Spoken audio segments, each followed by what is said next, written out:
गांव में दो दोस्त रहते थे, पाब्लो और ब्रूनो। दोनों बहुत बड़े बड़े सपने देखते थे और उस गांव के सबसे अमीर आदमी बनना चाहते थे। उन्हें बस एक मौके की तलाश थी अमीर बनने के लिए, और एक दिन उन्हें वो मौका मिल भी गया। उस गांव को दो लोगों की जरूरत थी जो पास की नदी से पानी भरकर ला सके। ये काम पाब्लो और ब्रूनो को दिया गया। गांव वाले उन्हें एक बकेट पानी के लिए एक पेनी पे करते थे। ब्रूनो को लगता था कि मेरे अमीर बनने का सपना पूरा होने वाला है, लेकिन पाब्लो अभी भी थोड़ा कंफ्यूज था। वो उन हेवी बकेट्स को उठाने की वजह से पाब्लो के हाथ बहुत दर्द करने लगे थे। इसलिए पाब्लो पानी भरने के अलग अलग तरीके सोचने लगा और उसे एक बहुत ही अच्छा आइडिया आया। उसने ब्रूनो से कहा, मेरे पास एक आइडिया है, ये हर रोज बकेट उठाने से अच्छा है हम नदी से अपने गांव तक एक पाइपलाइन डाल दे, जिससे ये बकेट भरने की झंझट ही न रहे। लेकिन ब्रूनो को इस आइडिया में कोई दिलचस्पी नहीं थी, क्योंकि उसे काम करने के तुरंत पैसे जो मिलने लगे थे। इसलिए उसने पाब्लो को इग्नोर किया और ज्यादा पैसे कमाने के लिए वो ज्यादा बकेट लाने लगा। लेकिन पाब्लो ने अपने प्लान पर धीरे धीरे काम करना शुरू कर दिया।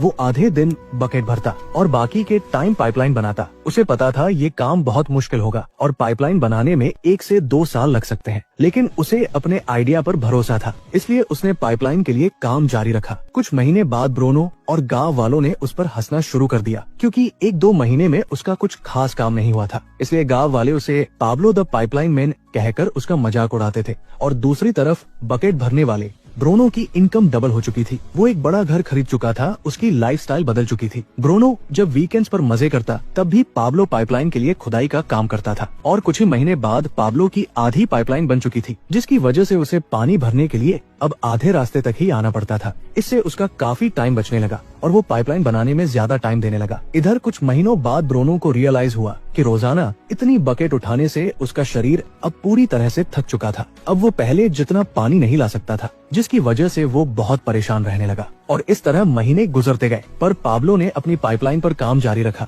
और देखते ही देखते कुछ ही साल में पाब्लो ने पाइपलाइन कंप्लीट कर ली। अब वो बकेट उठाने की जगह पाइपलाइन से गांव वालों को 24 घंटे 7 दिन फ्रेश पानी देता था, जिससे पाब्लो पहले से बहुत ज्यादा कमाने लगा था। अब सिचुएशन ऐसी हो गई थी कि अगर पाब्लो काम नहीं भी करता, यानी अगर वो सो रहा हो, पार्टी कर रहा हो या कहीं घूम फिर रहा हो, तब भी वो पैसे कमाता था। दूसरी तरफ पाब्लो की पाइपलाइन की वजह से ब्रूनो द बकेट मैन बेरोजगार हो चुका था, क्योंकि गांव वालों को जब चाहे तब और जितना चाहे उतना पानी पाब्लो की पाइपलाइन से मिल जाता था। अब दोस्तों जरा रुकिए और सोचिए कि क्या आप एक बकेट कैरियर हैं या एक पाइपलाइन बिल्डर? क्या आपको पैसे कमाने के लिए ब्रूनो द बकेट मैन की तरह हर दिन काम पर जाना पड़ता है, या पाब्लो द पाइपलाइन मैन की तरह कुछ टाइम के लिए बहुत मेहनत से काम करना पसंद करोगे, जिससे जब आप सो रहे हो तब भी आपको पैसे मिलते रहे?